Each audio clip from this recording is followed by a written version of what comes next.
नमस्कार दोस्तों, मैं हूं आपका भाई प्रतीक मलिक को स्वागत करता हूं आपका आपके अपने YouTube चैनल टीचर प्रतीक मलिक पर। जैसा कि आप सबको पता है, सीटेट 2021 की तैयारी के लिए हमने एक special topic wise test series शुरू करी है, जिसके अंदर अभी तक आपके 6 टेस्ट हो चुके हैं। हर वीडियो के अंदर हम आपके लिए लेके आते हैं 40 प्रीवियस ईयर में आए क्वेश्चन। आज हमारा 7वां टेस्ट होगा और आज का टॉपिक है हमारा इंक्लूसिव एजुकेशन, जेंडर और डिसेबिलिटी। ठीक है, इन 3 टॉपिक से आपके आज पूछा जाएगा। जो 40 क्वेश्चन होंगे इन्हीं से पूछा जाएगा। अच्छा, एक चीज़ और क्लियर कर देता हूँ, कुछ बच्चे ऐसे कन्फ्यूज़न में रह जाते हैं कि सर हम सीटेट पेपर 1 के है तो सीटेट पेपर 2 के जो सीडीपी के क्वेश्चन है वो करें क्या, या सीटेट पेपर 2 के है तो सीटेट पेपर 1 वाले क्वेश्चन करें क्या। तो मैं ये कहता हूँ कि आपको सीडीपी दोनों के क्वेश्चन करने चाहिए, क्योंकि इनका सिलेबस बिल्कुल सेम टू सेम है। और कई बार ऐसा भी देखा गया है कि एक साल सीटेट पेपर 1 में एक क्वेश्चन आया है, अगले साल वो सीटेट पेपर 2 में आ गया है, या एक साल सीटेट पेपर 2 में आया है तो अगले साल सीटेट पेपर 1 में आया है, या बल्कि मिलते जुलते क्वेश्चन तो आपके आते ही रहते हैं। तो अगर आपको प्रैक्टिस सेट, कुछ बच्चे ऐसे कहते हैं सर हम प्रैक्टिस सेट लगा लेते हैं, तो भैया प्रैक्टिस सेट आपको करने की जरूरत नहीं है। आप सीटेट पेपर 1 सीटेट पेपर 2 के सारे क्वेश्चन आप कर लो, आपका यही मोर देन एनफ होगा। ठीक है, तो आज का टेस्ट शुरू करने से पहले अगर आपने अभी तक हमारे चैनल को सब्सक्राइब नहीं किया है तो उसको सब्सक्राइब कर देना। साथ ही अगर आप हमसे व्हाट्सएप पे जुड़ना चाहते हैं, पर्सनल गाइडेंस चाहते हैं, तो आप हमारे व्हाट्सएप नंबर पे अपना नाम और साथ में सीटेट प्रिपरेशन लिख कर भेज सकते हैं। ठीक है, तो ये हमारा व्हाट्सएप नंबर है 8076392717। साथ ही जब आपका मैसेज आ जाएगा हम आपको पर्सनली गाइड करेंगे किस तरह से आपको करना है। साथ ही आपको देंगे सीटेट प्रिपरेशन का जो 15 डेज क्रैश कोर्स है, वो जो मैंने पहले ही यूट्यूब पे करवाया हुआ है, उसका लिंक दे देंगे। साथ ही आपको देंगे 10 पेजेस के ईवीएस के नोट्स पेपर 1 के लिए। ठीक है दोस्तों, कुछ बच्चे मेरे से बार बार पूछते हैं कि सीटेट पेपर 2 एसएसटी के भी नोट्स हैं क्या। अभी मेरे पास में नहीं है, जब होंगे हम आपको पहुंचा देंगे। साइंस की वीडियोस कुछ दिन में हमारी स्टार्ट होने वाली हैं, उसके लिए आप थोड़ा सा वेट करें। अगर आप मैथ की तैयारी कर रहे हैं सीटेट पेपर 2 के लिए, तो वो मैंने करवाई हुई है पहले ही। चलो आज का क्वेश्चन, हम आज का टेस्ट शुरू करते हैं यहीं से। अब पहला क्वेश्चन है जेंडर से है, मैंने बताया जेंडर, डिसेबिलिटी और आज आपका इंक्लूसिव एजुकेशन से क्वेश्चंस आएंगे। तो इसके अंदर पहला क्वेश्चन है कि खिलौने, पहनावे की वस्तुएं, घरेलू सामग्री, व्यवसाय एवं रंगों को विशिष्ट लिंग के साथ संबंधित करना प्रदर्शित करता है। क्या प्रदर्शित करता है, समझो एक चीज। कुछ चीजें होती हैं हमारी सोसाइटी, 3 चीजें हैं एक्चुअली मैं बताऊं, जेंडर रोल, जेंडर स्टीरियोटाइप और जेंडर बायस।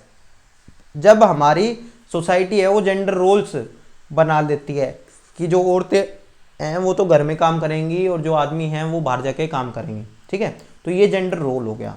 अब इसके हिसाब से हमारा एक स्टीरियोटाइप बन जाता है। स्टीरियोटाइप क्या बनता है कि अगर हम फिर किसी भी एक लड़की को बाहर देखते हैं ना, तो हम ये सोचते हैं कि ये तो घर में काम करने वाली है, या हम अपनी घर में अपनी बहन को ये देखते हैं कि भाई इसको तो आगे घर पे जाके काम ही करना है, घर का ही काम करना है। ठीक है, तो ये क्या चीज़ है, ये आपने आपका बन गया एक मेंटेलिटी बन गई। आपने जब भी आसपास में देखे रोल कि ये काम करती हैं, ये काम करती हैं, आपके दिमाग में एक मेंटेलिटी आ गई, एक सोच आ गई। उस सोच को आप स्टीरियोटाइप कहते हैं। अब स्टीरियोटाइप और मिथ में भी थोड़ा सा डिफरेंस है, वो मैंने आपके क्रैश कोर्स में बताया हुआ है। ठीक है, और वो मैं बाद में भी डिस्कस कर लूंगा। स्टीरियोटाइप आने की वजह से हम क्या करते हैं, जेंडर बायस करने लग जाते हैं। जेंडर बायस क्या होगा, जब हम दोनों लड़के और लड़की में भेद करने लग जाता है कि नहीं लड़के तो जैसे मान लो बाहर खेलने का बात है तो लड़कियां बाहर नहीं खेलेंगी, लड़के लड़के बाहर खेलेंगे, तो ये जेंडर बायस हो जाता है। फिर एक, क्योंकि हमारा जेंडर रोल हमारा सोसाइटी ने बनाया, उसकी वजह से हमारी एक सोच बन गई, उस सोच की वजह से हम लड़कियों के साथ भेदभाव करते हैं। तो अब इसके अंदर क्या हो रहा है, देखो इसके अंदर कह रहा है कि खिलौने, पहनावे और घरेलू सामग्री, व्यवसाय रंगों और विशिष्ट रंगों को लिंग के साथ करा जाता है। पिंक, हम पहला जो जेंडर रोल था वो क्या किया कि हमारा जो पिंक होता है ना, वो हमने लड़कियों को पहने ज़्यादा देखा है, तो हमारा ये बन गया कि जो पिंक जो कलर है ये तो लड़कियों का ही है। ठीक है, क्यों भाई, लड़के भी पहन लेते हैं। ठीक है, तो या हमारा फुटबॉल है, फुटबॉल लड़के ही खेलेंगे, लड़कियां नहीं खेलेंगी। हमने लड़कों के ही मैच देखे अभी तक फुटबॉल के, तो वो हमने जेंडर रोल्स देखे हैं, एक तरह से देखेंगे जो हमारी सोसाइटी में अभी तक हमने देखा है। उस बेस पे हमारी जो थिंकिंग बनी है वो जेंडर स्टीरियोटाइप है। अब हम फुटबॉल जब भी देखेंगे तो हमें ये ध्यान आएगा, अगर किसी घर में फुटबॉल देख ली तो इस घर में जरूर एक लड़का होगा, हो सकता है वहाँ पे लड़की हो। ठीक है, लेकिन हम नहीं सोचेंगे ये चीज़। तो ये हमारा क्या होता है, ये हमारा जेंडर रूढ़िवादिता है, हमारा जेंडर स्टीरियोटाइप है। चलिए नेक्स्ट पे चलते हैं। नेक्स्ट है भाई हमारा, कक्षा में परिचर्चा के दौरान एक शिक्षक प्राय लड़कियों की तुलना लड़कों पर अधिक ध्यान देता है। देखो अब ध्यान दे रहा है, अब ये क्या कर रहा है, अब उनके बीच में डिफ्रेंशिएट कर रहा है, अब उनको अलग अलग करने की कोशिश कर रहा है, एक की तुलना दूसरे से कर रहा है और उसको एक मतलब कि पक्षपातपूर्ण व्यवहार है उसका। तो ये क्या है, जेंडर बायस है। जेंडर बायस क्या होता है, जेंडर पक्षपात होता है। ठीक है दोस्तों, चलिए मैंने बताया था जेंडर स्टीरियोटाइप बन जाता है जब आपकी सोच बन जाती है, तो आप उनके बीच में एक ये भी हो जाते हैं कि नहीं मैं तो लड़कियों की साइड ज़्यादा लूंगा या लड़कों की। जब ऐसा हो जाए तो उसको जेंडर बायस कह देते हैं। अब देखो क्या कह रहे हैं कि बच्चों में जेंडर रूढ़िता या जेंडर भूमिका अनुरूपता को कम करने के लिए निम्नलिखित में से कौन सी पद्धति प्रभावशाली है। आप क्या सोचेंगे कि बच्चों को जेंडर स्टीरियोटाइप और जेंडर रोल आपको खत्म करने हैं, तो आप उनको क्या समझाएंगे, उनसे क्या बात करेंगे। तो पहला कह रहा है कि जेंडर पक्षपात के बारे में परिचर्चा करेंगे, मतलब उनको बताएंगे कि लड़के लड़कियां भैया समान हैं, आपको ऐसा इस तरह का नहीं करना चाहिए। तो सही है अभी तक, ठीक है। नेक्स्ट है कि जेंडर विशिष्ट भूमिकाओं को महत्व देना है, नहीं ऐसा ये तो गलत है। किसी एक जेंडर विशिष्ट भूमिकाओं को महत्व दोगे तो भैया आप जेंडर पक्षपात तो खुद करने लग गए। जेंडर पृथक खेल समूह बनाएंगे, मतलब कि फुटबॉल के लिए तो बना दिया कि लड़के खेलेंगे, और एक जो वो होता है ना कि एक डब्बा सा बनाया जाता है और उसके बाद में पत्थर फेंकते हैं लड़कियां, फिर लंगड़ी टांग की तरह इस तरह से खेलती हैं, तो वो लड़कियों के लिए गेम हो गया। ठीक है, तो ऐसा थोड़ी है, लड़के भी खेल सकते हैं वो चीज़ें, तो ये गलत है। जेंडर पृथक बैठने की व्यवस्था करेंगे, जेंडर सेग्रीगेशन करेंगे। ये जो सेग्रीगेट वगैरह ये सारी चीज़ें होते हैं ना, ये हमारी नेगेटिव ही हैं। इंक्लूसिव एजुकेशन में मैंने आपको बताया था ये चीज़ें हमारी कभी होनी ही नहीं चाहिए किसी भी आधार पर। ठीक है, तो इसका आंसर फर्स्ट ही है हमारा। नेक्स्ट पे चलते हैं, कह रहे हैं कि सीमा देविका से ज़्यादा क्या है, नारी सदृश है। ठीक है, नेक्स्ट पे चलो भाई। नेक्स्ट है हमारा, डैश के अलावा निम्नलिखित श्रेणियां जेंडर को प्रभावित करती हैं। अब देखो जेंडर और सेक्स के अंदर मैंने आपको एक डिफरेंस बताया था। जेंडर हमारी चीज़ें होती है जो आपकी सोशल होती हैं, सोसाइटी के अंदर होती हैं, और सेक्स हमारा होता है बायोलॉजिकल होता है, जो अंदर से हमारी चीज़ें होती हैं एक्चुअल में।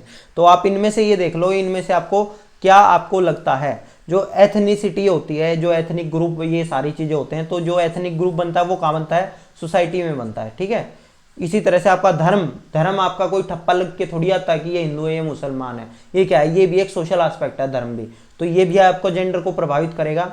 ठीक है, एप्टीट्यूड आपके जेंडर को प्रभावित नहीं करेंगे कि भैया एक बच्चा मान लो एक ज़्यादा होशियार नहीं है, ठीक है, तो आप उसको पहले तो लड़की कह रहे थे फिर उसको लड़का कहने लग जाएंगे, ऐसी बात तो नहीं है, उस जेंडर को थोड़ी प्रभावित करने लगेगा। लेकिन जेंडर को देखो क्या क्या चीज़ें प्रभावित करती हैं कि आपका रहन सहन क्या है, आपके कपड़े कैसे पहन रहे हो आप, ये सारी जो चीज़ें है ना, सारी की सारी जेंडर के ऊपर करेगी। धर्म के हिसाब से भी अगर आपका देखें, हर धर्म के अंदर लड़कियों और लड़कों के लिए अलग अलग आपके रिस्पॉन्सिबिलिटीज़ दी गई हैं हर हिसाब से, या आपका पहनावा भी अलग अलग बताया गया है। तो जैसे आप देखेंगे बुर्का आपने लड़के को किसी को पहने देखा है क्या, क्योंकि वहाँ क्या कर दिया। लेकिन अगर मान लो कोई लड़का, एक मैं बात मानता हूं कि कोई लड़का मान लो बुर्का पहन के चलता है, ठीक है, तो पूरी सोसाइटी उसको क्या बोलेगी, लड़की बोलेगी। आ गया समझ में। तो ये जब लड़की बोल रहे हैं ना उसको, ये क्या हो गया, ये उसका जेंडर बना है, ना कि सेक्स चेंज हुआ है। सेक्सुअली तो वो अभी भी लड़का है, ठीक है, लेकिन जो उसका जेंडर होता है, जेंडर हमारा सोशल एस्पेक्ट है कि सोसाइटी आपको किस नाम से जानती है, आपको कैसे जानती है, कैसे पहचानती है, तो वो है। तो उसकी वजह से धर्म और इनकी वजह से हो जाएगी, भाषा की वजह से भी। मान लो कई ऐसे होते हैं जो लड़कियों को ये आदत पड़ जाती है कि मैं करूँगा, मैं खाऊंगा, छोटे बच्चों में तो होती है ये चीज़ें, तो वो लड़कों की तरह बात करती हैं। ठीक है, तो जो भाषा होती है वो भी एक सोशल इशू है, बस एक ऐसी अभिक्षमता है, एप्टीट्यूड है, जो कि इफेक्ट नहीं करेगा जेंडर को। ठीक है, नेक्स्ट पे चलते हैं भाई। हाँ, यदि एक शिक्षक का यह विचार है कि लड़कियों को भिन्न प्रकार की शिक्षा देनी चाहिए। अब भिन्न प्रकार की शिक्षा देनी चाहिए यानी कि वही छोटी सोच कर दी भाई उसने, कि आवश्यकता है कि वो बेहतर पत्नी और माँ बन सके। क्यों भाई, लड़के और बेहतर हस्बैंड और फादर नहीं बनने चाहिए क्या, वो भी पति और पापा बनने चाहिए। ठीक है, तो अच्छे बनने चाहिए, तो उनको भी अलग तरह की शिक्षा दो ना, लड़कियों के ऊपर क्यों थोप रही हैं सारी चीज़ें।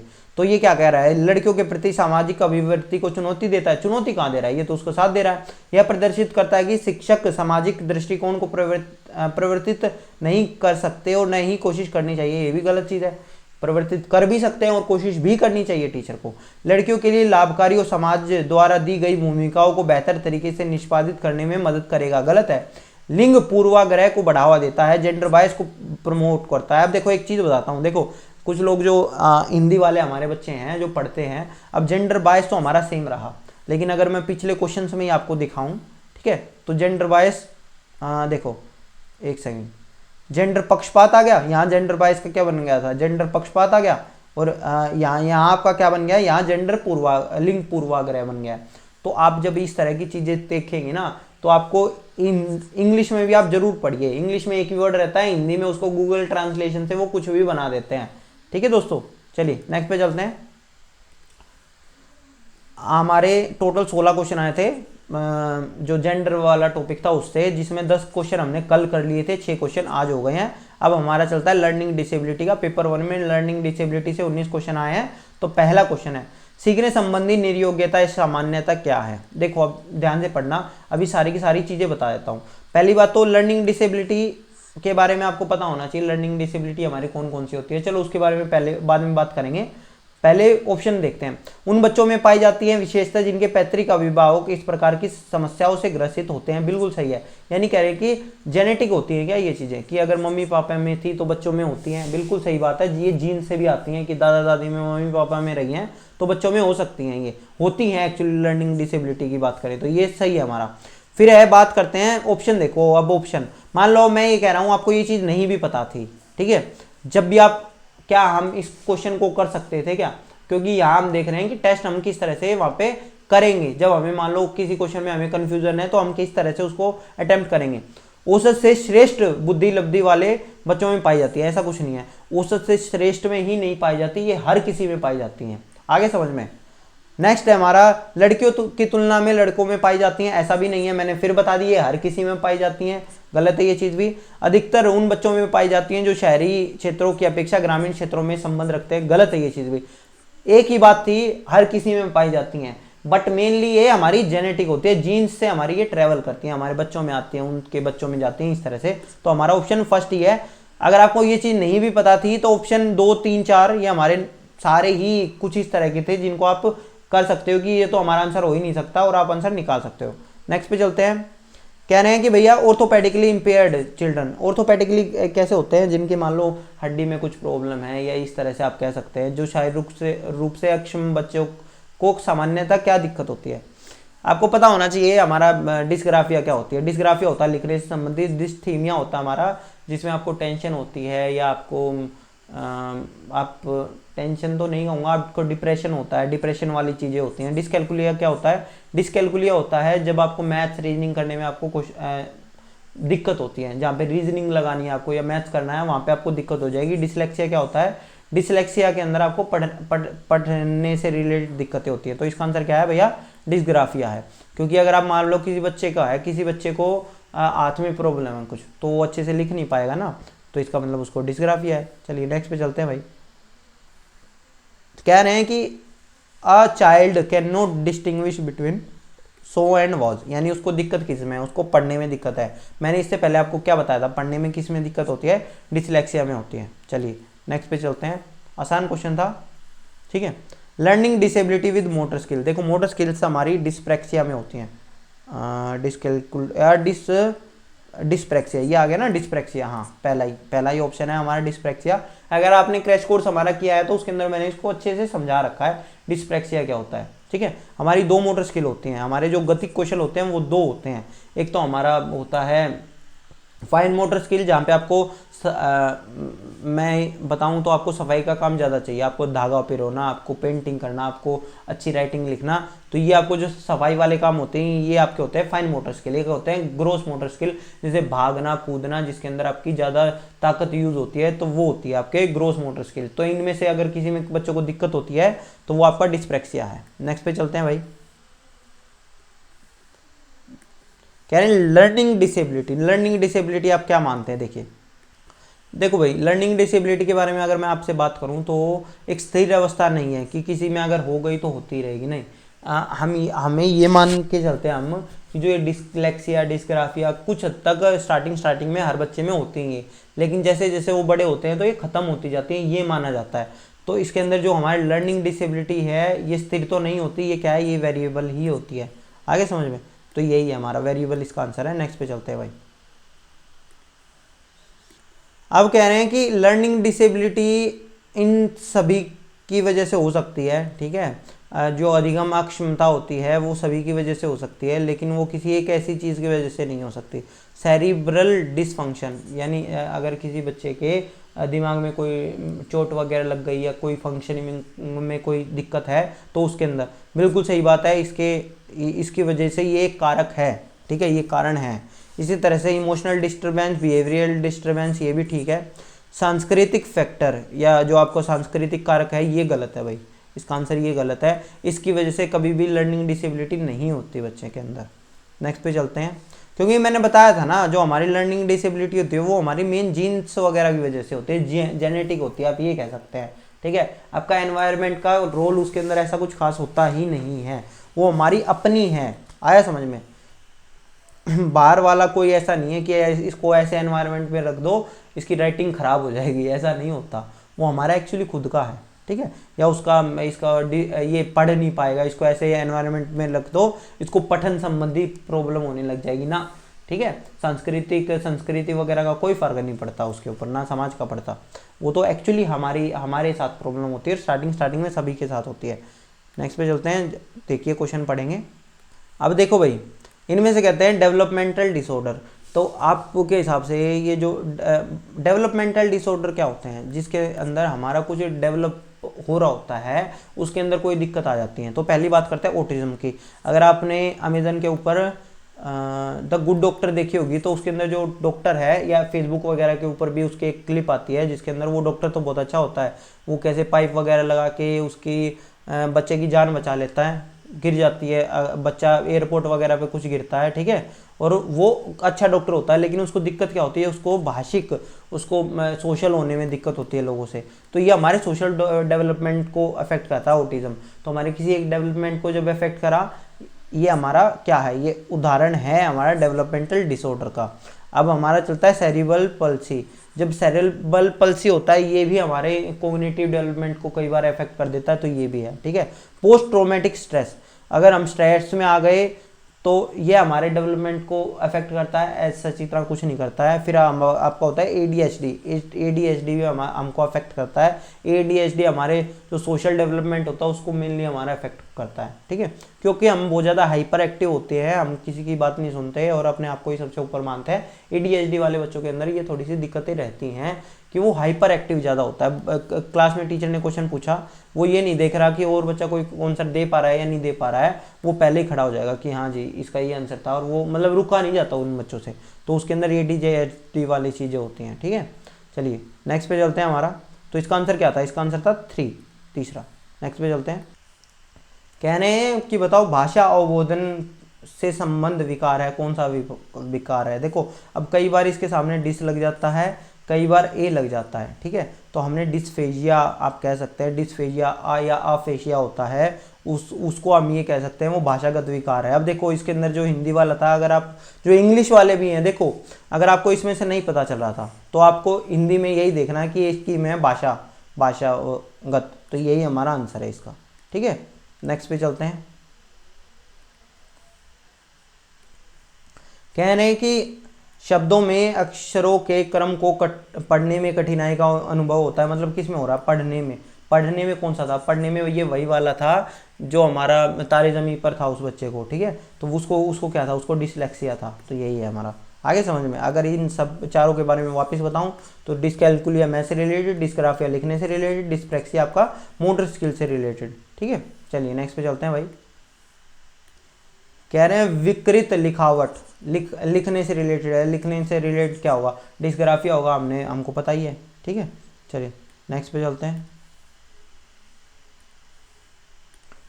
अब हमारा टॉपिक ही अगर आप देखेंगे तो क्या है, लर्निंग डिसेबिलिटी है ना। तो यहाँ पे ऑप्शन देखो, ऑप्शन क्या कह रहे हैं, एक बच्चे को कॉपी में लिखने में विपरीत छवियां, दर्पण छवियां गिद्दी जैसी गलतियां मिलती हैं, ठीक है। लिखने में हुआ है, तो एक्चुअली लिखने में अगर आपका देखा जाएगा तो उसको दिक्कत क्या है, उसको हो सकता है डिसलेक्सिया होगा उसको, इस वजह से ही तो वो जो पढ़ रहा है वही तो वो लिखेगा, ठीक है। इसकी वजह से उसको लिखने में भी दिक्कत हो गई है, ठीक है। तो वो क्या है, डिसलेक्सिया क्या है, हमारी लर्निंग डिसेबिलिटी है। तो यही हमारा आंसर है। नेक्स्ट पे चलते हैं भाई। आसान क्वेश्चन है, एक औसत बुद्धि वाला बच्चा यदि भाषा को पढ़ने और समझने में, फिर वही वाली बात आ गई, पढ़ने वाली कौन सी चीज़ है, पठन अक्षमता है। आया समझ में? दो फिर बता रहा हूँ, हिंदी इंग्लिश वालों अगर समझ में ना आए क्वेश्चन तो हिंदी वाला इंग्लिश वाला पढ़ लेना, इंग्लिश वाले हिंदी वाला पढ़ लेना, फायदा रहता है। इसीलिए मैं भी दोनों पढ़ के ही करता हूँ, ठीक है। तो अब मान लो ये क्वेश्चन मेरे को नहीं आता तो मैं क्या यहाँ से करता, यहाँ पठन क्षमता हो जाती, यहाँ से मेरा आंसर आ जाता, ठीक है दोस्तों। नेक्स्ट पे चलते हैं भाई। कह रहे हैं ये बताओ लर्निंग डिसेबिलिटी किस में है। लर्निंग डिसेबिलिटी क्या होगा? जिसको लिखने में, पढ़ने में, बोलने में इन जगह दिक्कत होगी वो लर्निंग डिसेबिलिटी है। अब ये देखो, बी को डी लिखता है, वाज को सा लिखता है, 21 को 21 लिखता है, तो यही है हमारा लर्निंग डिसेबिलिटी है, यही हमारा आंसर था। अब इसको चाहे पढ़े, इसको चाहे लिखे, ये हमारी लर्निंग डिसेबिलिटी आ गई बच्चे के अंदर। नेक्स्ट पे चलते हैं। कह रहे हैं कुछ बच्चे अति संवेदनशील बच्चों को सीखने में मदद करने के लिए निम्नलिखित में से कौन सा है? हाइपर एक्टिव कौन से थे? एडीएचडी वाले बच्चे थे, ठीक है। तो आप इनको क्या करोगे? अधिगम के वैकल्पिक तरीकों की पेशकश करेंगे। बिल्कुल सही बात है, मतलब उनका ध्यान ज़्यादा देर तक एक जगह रह नहीं पाता, वो फटाफट इधर उधर उनका ध्यान भटक जाता है, या वो बहुत ज़्यादा हाइपर एक्टिव होते हैं, वो सारी चीज़ें हैं। तो हम उनके लिए कुछ अलग से अल्टरनेटिव वेज होंगे। बिल्कुल सही है। उनके दैनिक कार्यक्रम में शारीरिक गतिविधियों का समावेश करेंगे। बिल्कुल सही बात है। बेचैन होकर उन्हें फटकार लगाना बिल्कुल गलत है, यह यहाँ से तो यही नेगेटिव है। इसके अलावा बाकी सारे तरीके सही हैं, यही हमारा तरीका गलत है। नेक्स्ट पे चलते हैं। अब भाई यहाँ से देख लो, यहाँ से ये कह रहा है निम्नलिखित में से कौन सा स्तंभ का के मतलब मिलान करना है इनको। तो ऐसे क्वेश्चन में जब मेरे को जल्दी करना होता है मैं क्या करता हूँ, मैं ऑप्शन देख लेता हूँ। ऑप्शन में मैं जब देखूंगा इनका तो मैं ये देखूंगा कि ये देखो कौन सा ऐसा ऑप्शन है जो बिल्कुल अलग है। मान लो ए बी डी इस तरह से ये मेरे को ऐसा लगा कि बी दो जगह है, बाकी ए और डी है। तो मैं इस सेकंड वाले मतलब जो हमारा सेकंड चीज़ होगा ना, ये वाला होगा कि ये कहाँ मैच कर सकता है, इसको मैं करूँगा, ठीक है। कि इस क्रिएटिव वाले पोर्शन को देखूंगा कि ये मेरा मैच एक्चुअली इनमें से काम करेगा, वहाँ से मेरा सीधा सीधा आंसर आ जाएगा, ठीक है। अगर मैं पहले को मैच करूंगा तो पहला अगर मेरे को आंसर मिल भी गया डी, तो हो सकता है एक ही जगह हो मेरा, ठीक है। तो मैं क्या करता हूँ, मैं किसी एक ऐसे ऑप्शन को उठाता हूँ, मान लो इन चारों में से ही जिसका मुझे ऐसा लगता है ऑप्शन देख के कि वो कम में है, तो मैंने मान लो उठा लिया। मैं मान लो लास्ट में इसको उठा रहा हूँ एडीएचडी, जिसके बारे में हमारी बात हुई थी। एडीएचडी क्या होता है? एडीएचडी होता है जो जल्दी डिस्ट्रैक्ट हो जाते हैं, जो हाइपर एक्टिव होते हैं, तो वो ऑप्शन है सी में। तो यानी कि चौथे के अंदर जहाँ सी है वो देख लो, एक तो यहाँ एक यहाँ है, तो हमारा पहला और तीसरे के अंदर से आंसर हो सकता है, बाकी तो हमारा हो गया है। अब देखो पहले और तीसरे में आपका आंसर क्या है? पहले में पहले वाले का डी दे रखा है, तीसरे वाले का ए दे रखा है। तो आप ये देखेंगे, पहले वाले को आप देख लेंगे गिफ्टेड का आंसर डी होगा या ए होगा, ठीक है। तो आप क्या करेंगे, आप ये देखेंगे कि आपका डी है, ability to learn quickly and independently, यही हमारा आंसर है। तो इसका आंसर क्या हो गया? इसका आंसर हो गया हमारा पहला। तो हमने क्या किया, हमने इनको चारों को नहीं मिलाया, हमने बस केवल दो को छाटा और दो को छाट के मिला दिया, उसी से हमारा आंसर आ गया, ठीक है। नेक्स्ट पे चलते हैं भाई। डिसलेक्सिया के अंदर पूछ रहे हैं कि बताओ कैरेक्टरिस्टिक्स कौन सी होती है डिसलेक्सिया के अंदर। मैंने क्या बताया, उनको पढ़ने में दिक्कत आती है। तो क्या है? इनएबिलिटी टू रीड फ्लुएंटली, उनको धारा प्रवाह पढ़ने की अक्षमता होती है, ठीक है। तो यही हमारा आंसर था। नेक्स्ट पे चलते हैं। इजी हो रहे हैं, कोई ज़्यादा बड़ी बात नहीं है। कह रहे हैं कि निम्नलिखित में से अधिगम निर्योग्यता का कारण क्या हो सकता है। मैंने बताया था कि उसका कोई भी ऐसा कारण नहीं होगा जो आपका फिलहाल एनवायरमेंटल कारण कोई नहीं होगा कि एनवायरमेंट की वजह से बच्चे के अंदर हो गया, या तो ये जीन्स की वजह से आएगा, ठीक है। जीन्स की वजह से मतलब बच्चे के पैदा होने से पहले कुछ हुआ है, या तो उनके मम्मी पापा को दिक्कत थी, या इस तरह का कुछ रहा है। तो कल्चरल वेरिएशन नहीं होता भाई। अभिभावक द्वारा बच्चे से जन्म से पूर्व ड्रग का इस्तेमाल, यही हमारा आंसर है।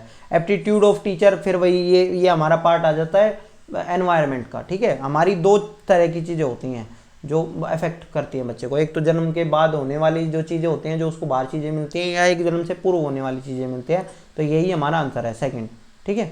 चलिए नेक्स्ट पे चलते हैं। कह रहे हैं कि the term disabled refers to, आपके हिसाब से अक्षम बच्चे शब्दावली के और किसके ओर करते हैं, ठीक है। इंद्रिय शारीरिक क्षति वाले सभी बच्चे, बिल्कुल सही बात है, ये होते हैं, ठीक है। इनको हम इसमें डिसेबल्ड लिखा है, एक्चुअली ये डिफरेंटली एबल्ड होना चाहिए, ठीक है। तो संवेगिक कठिनाई और बौद्धिक शक्ति वाले सभी बच्चे ये भी होते हैं, तो 1 और 2 दोनों है। नेक्स्ट पे चलते हैं, कोई बड़ी बात नहीं है। नेक्स्ट पे चलते हैं। कह रहे हैं कि आपको मान लो बच्चों को देखना है कि लर्निंग डिसेबिलिटी बच्चे में है या नहीं है, तो आप कैसे करेंगे? बुद्धि परीक्षण करके करेंगे क्या? नहीं भैया। उनकी शारीरिक बनावट देखकर करेंगे क्या? नहीं भैया। अगर आपको देखो लर्निंग डिसेबिलिटी अगर आपको देखनी है तो दो तरीके होते हैं। एक तो उनका डायग्नोस्टिक टेस्ट होता है। डायग्नोस्टिक टेस्ट अगर आप बच्चों का करते हो तो वो तो आपका पॉजिटिव चीज़ है, इस चीज़ को लेके कोई दिक्कत की बात नहीं है। या आप फिर आप उनका क्या करोगे, उनकी लिखाई को देखोगे नोटबुक में, तो यही हमारा आंसर है। ठीक है, चलिए नेक्स्ट पे चलते हैं। पेपर 1 हो गया, पेपर 2 हमारा स्टार्ट हो गया। इंक्लूसिव एजुकेशन से हो चुका है, यानी कि अभी तक हमारे 25 क्वेश्चन हो चुके हैं। 6 पहले के, 19 बाद के, ठीक है। 6 जेंडर से हो चुके हैं, 19 हमारे ये हो चुके हैं, तो 15 क्वेश्चन अब हम इंक्लूसिव एजुकेशन जो पेपर 2 में आए हैं वो लेंगे। तो टोटल इंक्लूसिव एजुकेशन के क्वेश्चन पेपर 2 में आए थे 30 क्वेश्चन, उनमें से 15 आज हम अभी कर लेंगे। चलिए नेक्स्ट पे चलते हैं। पहला क्वेश्चन क्या है, 2012 जनवरी के अंदर आया था पेपर 2 के अंदर, देखिए ध्यान से पढ़िए। कह रहे हैं कि जब एक शिक्षिका दृष्टिबाधित शिक्षार्थियों को कक्षा के समय शिक्षार्थियों के साथ सामूहिक गतिविधियों को शामिल करती है, मतलब साथ में रख रही है बच्चे को, तो ये तो अच्छी चीज़ है ना, ये तो अच्छा हो रहा है। तो इसको क्या कहते हैं? इसको हम कहते हैं समावेशी शिक्षा। ठीक है, तो ये क्या है, सभी शिक्षार्थियों को दृष्टिबाधित शिक्षार्थियों के प्रति सहानुभूति विकसित। सहानुभूति नहीं देनी है हमें बच्चे को, ये नेगेटिव चीज़ है। दृष्टिबाधित शिक्षार्थी पर संभवतः तनाव बढ़ा रही है, गलत है ये चीज़ भी। कक्षा के लिए सीखने हेतु बाधा उत्पन्न कर रही है, ये भी गलत है। समावेशी शिक्षा की भावना के अनुसार कार्य कर रही है, यही हमारा सही है। ठीक है, नेक्स्ट पे चलते हैं। 87 समावेशी शिक्षा उस विद्यालय शिक्षा व्यवस्था की ओर संकेत करता है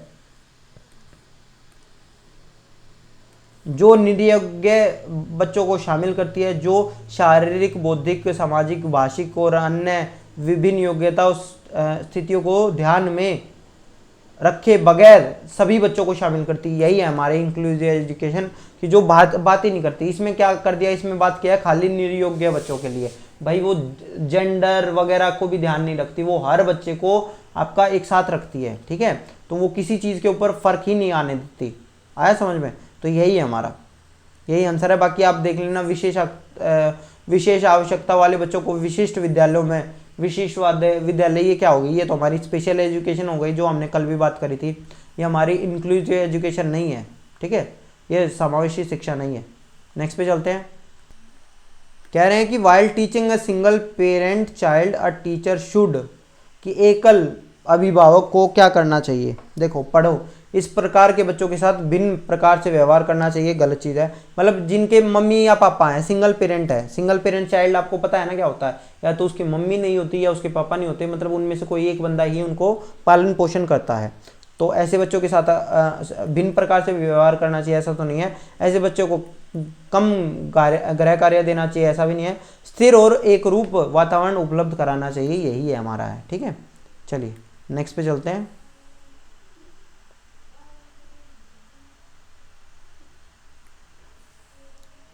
कहने हैं कि शिक्षा का अधिकार 2009 के क्रियान्वयन के बाद कक्षा कक्ष, देखिए आयु के अनुसार अधिक समजातीय है, आयु के अनुसार विषम जातीय है, अप्रभावित है, क्योंकि शिक्षा का अधिकार विद्यालय में कक्षा की आयु औसत आयु को प्रभावित नहीं करता। जेंडर के अनुसार समझाती है, हमारा यही है, आयु के अनुसार समझाती है।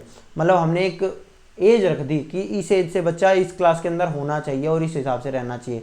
तो हमारी क्लास के अंदर लगभग सेम एज के बच्चे होंगे, ना तो सेम कास्ट के होंगे, ना सेम रिलीजियन के होंगे। हमारी क्लास में अगर बच्चे होंगे तो वो लगभग सेम एज के होंगे, लगभग सेम एज के होंगे। मैं बिल्कुल एक एज भी नहीं कह रहा, अब आप डेट ऑफ बर्थ मिला के लेने लग जाओ बच्चों को, ऐसा भी नहीं है। नेक्स्ट पे चलते हैं। सेम क्वेश्चन आ गया था भाई, देखो जो पिछला क्वेश्चन था अगर आप देखेंगे तो वो तो आया था नवंबर 2012 में, और सेम क्वेश्चन आया था जुलाई 2013 के अंदर। ठीक है, यहाँ पे भी क्या है, यहाँ हमारा यही आंसर है। ठीक है दोस्तों, देख लिया आपने, बिल्कुल सेम क्वेश्चन आ जाता है। नेक्स्ट पे चलते हैं भाई। कह रहे हैं 2014 फरवरी में आया है, देखते हैं इस क्वेश्चन को। In the context of progressive education the terms equal education opportunity implies that all student should, कह रहे हैं प्रोग्रेसिव एजुकेशन आप कह सकते हैं, इंक्लूसिव एजुकेशन कह सकते हैं। तो इसके अनुसार क्या है, किसी भी जाति, पंथ, रंग, क्षेत्र या धर्म के होते हुए भी समान शिक्षा प्राप्त करें, यही हमारा आंसर है। ठीक है, कि हमें समान रखना है बच्चे को, हमें समान शिक्षा देनी है उनको, हमें चाहना है हमारा हर बच्चा अच्छे से पढ़े, अच्छे से पहुंचे ऊपर। अब कुछ बच्चों को ये दिक्कत आती है, एक चीज़ और बताता हूँ, मेरे पास कल मैसेज आया था कि सर क्वेश्चन हमें समझ में नहीं आते, मतलब कि क्वेश्चन उनको दिखाई नहीं देते, तो वीडियो क्वालिटी बढ़ा रहे हैं। भाई वीडियो क्वालिटी बढ़ाओगे तो आपको आगे से दिखाई देने लगेंगे। कह रहे हैं कि योग्यता व योग्यता समूहीकरण के परिप्रेक्ष्य में निम्नलिखित में से कौन सा कथन सत्य है? विद्यार्थी सम समूहों में बेहतर सीखते हैं कि अपने अपने, मतलब जो हिंदू का बच्चा होगा हिंदू के साथ बैठेगा तो वो अच्छे से सीखेगा, गलत चीज़ है। अबाध व प्रभावी शिक्षण हेतु कक्षा को समरूपी होना चाहिए, ऐसा नहीं है भैया। हमारा जितनी ज़्यादा डाइवर्सिफाई होगी उतना अच्छा रहेगा। हमारी विभिन्न योग्यता वाले समूहों को ग्रहण करने के लिए अध्यापक को बहुस्तरीय शिक्षण को अपनाना चाहिए, यही हमारा है। ठीक है, छात्र असहिष्णु होते हैं, ऐसा तो गलत चीज़ है भाई। हमारे यहाँ ये तो बस लोगों ने फैला रखी है, ठीक है, और ये कैसे भी कोई भी बच्चा नहीं होता हमारा असहिष्णु, ठीक है, सब सहिष्णु होते हैं हमारे बच्चे। नेक्स्ट पे चलते हैं। कह रहा है कि एक समावेशी शिक्षा क्या है, कक्षा क्या है, सॉरी समावेशी कक्षा क्या है? तब तक आकलन की पुनरावृत्ति होती रहती है जब तक प्रत्येक अधिगमकर्ता न्यून नहीं। हमारा तो ऐसा है ना कि हमारे बच्चे को आने देंगे स्कूल में, यही तो है, इसमें आकलन वगैरह का कोई बात ही नहीं है। विद्यार्थी का बाहर करने के लिए अध्यापक केवल अनुमोदित पुस्तकें ही पढ़ाते हैं, गलत चीज़ है। समस्याओं का अधिकाधिक समाधान करने के लिए संभावना की दृष्टि से बच्चे की सक्रिय भागीदारिता रहती है। ये भैया हमारा उसके अंदर तो होता था, एनसीएफ या कंस्ट्रक्टिव अप्रोच तो ये हो सकती थी, लेकिन ये हमारा कोई इंक्लूसिव एजुकेशन का पार्ट नहीं है। इंक्लूसिव एजुकेशन तो यही थी कि हम हर बच्चे को स्कूल में आने देंगे। अध्यापक प्रत्येक अधिगमकर्ता के लिए वैविध्यपूर्ण और सार्थक, हाँ आ गया ना वही, कि सार्थक अधिगमनात्मक अनुभवों हेतु परिवेश का निर्माण करता है। Create diverse meaningful learning experience for every learner, यही हमारा आंसर है। नेक्स्ट पे चलते हैं भाई। कह रहे हैं कि अधिगम निर्योग्यता वाले शिक्षार्थी द्वारा एक पूर्ण और उत्पादक जीवन जीने के अवसर को बढ़ाने का सबसे सही तरीका क्या है? इस तरह के शिक्षार्थियों की कमजोरियों पर ध्यान नहीं देना, ध्यान करना चाहिए, केंद्रित करना चाहिए। इस तरह के शिक्षार्थियों को उच्च अपेक्षा बनाए रखनी चाहिए, गलत है। विविध कौशलों और युक्तियों का शिक्षण, देखो अगर किसी बच्चे के साथ में कोई दिक्कत है तो आप क्या करेंगे, आप अपने कौशल या अपनी युक्तियाँ जो होंगी ना, वैरायटी लाएंगे, टीचिंग के अंदर वैरायटी लाएंगे जिसको उसको अलग अलग तरह से आप पढ़ा सको, तो यही हमारा आंसर है। ठीक है दोस्तों, नेक्स्ट पे चलते हैं। तो भाई हमें क्या करना है, मैंने बताया कि अलग अलग स्किल्स हमें लानी है, तो यही हमारा आंसर है। नेक्स्ट पे चलते हैं भाई। क्वेश्चन क्या कह रहा है, कह रहे समावेशी शिक्षा के पीछे मूल आधार क्या है, मूल आधार क्या है? ठीक है, हम हर बच्चे को एक साथ क्यों पढ़ाएं, हमने इसके बारे में कल भी बात करी थी कि समाज में विभिन्नता और विद्यालय को विभिन्नता के प्रति संवेदनशील होने के लिए समावेशी होने की आवश्यकता है। बिल्कुल सही बात है कि एक्चुअली अगर किसी को देखने में दिक्कत है, उसको उसी स्कूल में डालेंगे जहाँ पे उस जैसे बच्चे हैं, तो एक्चुअली समाज थोड़ी वैसा है, बाद में तो उस बच्चे को समाज में आना ही पड़ेगा ना, और समाज को भी हमें ये दिखाना पड़ेगा कि हमारे आसपास में ऐसे बच्चे हैं, तो आप संवेदनशील रहो इनके लिए, तो यही हमारा आंसर है। नेक्स्ट पे चलते हैं भाई। देखिए, अनुसंधान से पता चला है कि विद्यालयों में अनेक स्तरों पर विभेदीकरण पाया जाता है। उच्च प्राथमिक स्तर पर इनमें से कौन सा विभेदीकरण का उदाहरण नहीं है? आप क्या मानेंगे? पहला है, बहुत से अध्यापक पढ़ाने के लिए केवल व्याख्यान विधि का, देखो विभेदीकरण का मतलब लेक्चर मेथड से तो है ही नहीं ना, ये मैंने बताया था ना, ये चीज़ तो हमारी है ही नहीं, ये तो चीज़ गलत हो गई है। ठीक है, अब ये सारे अगर आप तीनों करेंगे कि दलित बच्चों को अलग बैठाया जाता है, लड़कियों को गणित में प्रोत्साहित नहीं किया जाता, अध्यापकों को निम्न सामाजिक परिवेश से आए बच्चों से बहुत कम अपेक्षाएं होती हैं, तो यहाँ तो आपका विभेदीकरण चल रहा है। लेकिन आप हर बच्चे को व्याख्यान विधि से पढ़ा रहे हैं तो उसमें थोड़ी है। नेक्स्ट पे चलते हैं भाई। कह रहे हैं, एक अध्यापिका समाज से वंचित वर्गों से आए बच्चों की आवश्यकताओं के प्रति प्रभावशाली तरीके से प्रतिक्रिया निम्नलिखित द्वारा कर सकती है। अन्य बच्चों और वंचित वर्गों से आए बच्चों के साथ सहयोग करने के लिए कहना, और विद्यालय के तरीकों को सीखने के लिए उनकी सहायता करने के लिए कहना। ठीक है, अब उनको कहना है कि आपको अन्य बच्चों को कहना है कि आप वंचित वर्गों इनका सहयोग करो। भैया सहयोग करने के लिए ना तो हमें बच्चों को कहना है, ठीक है, हमें संवेदनशील बनाना है, हमें हेल्प करनी है उन बच्चों के कि वो खुद से बेहतर बन पाए। ठीक है, कह रहे हैं कि विद्यालय व्यवस्था तथा स्वयं के उन पर तो तरीकों के बारे में विचार करना जिनसे पक्षपात एवं रूढ़िबद्धताएं झलकती हैं। ऐसा भी, ये भी गलत है। उनके प्रताड़ित होने के अवसरों को कम करने के लिए यह सुनिश्चित करना कि बच्चे आपस में अन्योन्य क्रियाएं करने का मौका ना पाए, गलत है। वंचित वर्गों से आए बच्चों को विद्यालय के नियमों की एवं अपेक्षाओं के प्रति संवेदनशील बनाना, यही हमारा ऑप्शन सही है, इसी के हिसाब से हमारा हो जाएगा। ठीक है, ऑप्शन नंबर 4। नेक्स्ट पे चलते हैं भाई। बहुत आसान क्वेश्चन है, इसमें तो कोई दो राय होनी नहीं चाहिए। एक, समावेशी कक्षा में किसी शिक्षिका की सबसे महत्वपूर्ण भूमिका क्या है? समझो, सुनिश्चित करना कि प्रत्येक बच्चे को अपनी संभावना को प्राप्त करने का अवसर मिले, प्रत्येक बच्चे को मिले। ठीक है, प्रत्येक बच्चा समान गति से आगे बढ़ रहा है, गति तो हर बंदे की अलग अलग होगी, गलत चीज है। मानक निर्देश दे रही है, ये भी गलत चीज है। बच्चे की माता पिता के व्यवसाय को जानना ताकि शिक्षिका प्रत्येक बच्चे को भावी व्यवसाय को जान सके। ऐसा थोड़ी है कि अगर मान लो किसी बच्चे, कोई बच्चा है, उसके मम्मी पापा टीचर हैं तो वो बच्चा टीचर ही बनेगा, ऐसा तो नहीं होता। नेक्स्ट पे चलते हैं भाई। माध्यमिक विद्यालय की कक्षा में शिक्षिका के पास एक बधिर बच्चा है, उसके लिए यह महत्वपूर्ण है कि विद्यालय सलाहकार से कहे कि वे बच्चों के अभिभावकों से बात करें तथा अपने बच्चे को विद्यालय से हटने के लिए कहे, गलत है ये चीज़। वह बच्चे को उस स्थान पर बैठाए जहां से वह शिक्षिका के होठ, और बिल्कुल सही बात है, यही हमारा आंसर है कि अगर मान लो कोई बच्चा सुन नहीं सकता तो उसको उस तरह की फैसिलिटी देंगे हमने बात करी थी इस बारे में पहले भी। और आज का लास्ट क्वेश्चन है भाई हमारा, एक शिक्षिका समाज से वंचित वर्ग और बच्चों की आवश्यकताओं को प्रभावपूर्ण तरीके से प्रस्तुत कर सकता है, क्या है? अब इसका आंसर क्या होगा? देखो, मैंने पहले भी बताया था कि आपको क्या करना है, आपको जैसे ही आपको प्रभावपूर्ण तरीके से पूरा करना है, किसी को भी, कोई भी आपको डिफरेंट है तो आपको क्या करना है, अपनी टीचिंग स्टाइल आपको चेंज करते रहना है। तो क्या करना है, कक्षा के प्रत्येक बच्चे को आवश्यकता अनुसार अपना शिक्षण कौशल अपनाकर, यही हमारा आंसर है, ये हमारा पहला आंसर है। ठीक है दोस्तों, उनकी पृष्ठभूमि की अपेक्षा कहकर उन्हें विद्यालय में कार्य करने के लिए कहकर, गलत है ये चीज़ हमारी, ये भी हमारी गलत है, ये भी हमारी गलत है, ये पहला ही हमारा आंसर है। ठीक है दोस्तों, चलिए आज की वीडियो यहीं ख़त्म होती है, कल फिर मिलते हैं आपके लिए, आपके साथ मिलेंगे। ठीक है, धन्यवाद दोस्तों। अगर आपको वीडियो पसंद आई तो उसको लाइक कर देना, हमारे चैनल को सब्सक्राइब कर लेना और ज़्यादा से ज़्यादा दोस्तों के साथ शेयर भी कर सकते हैं। धन्यवाद।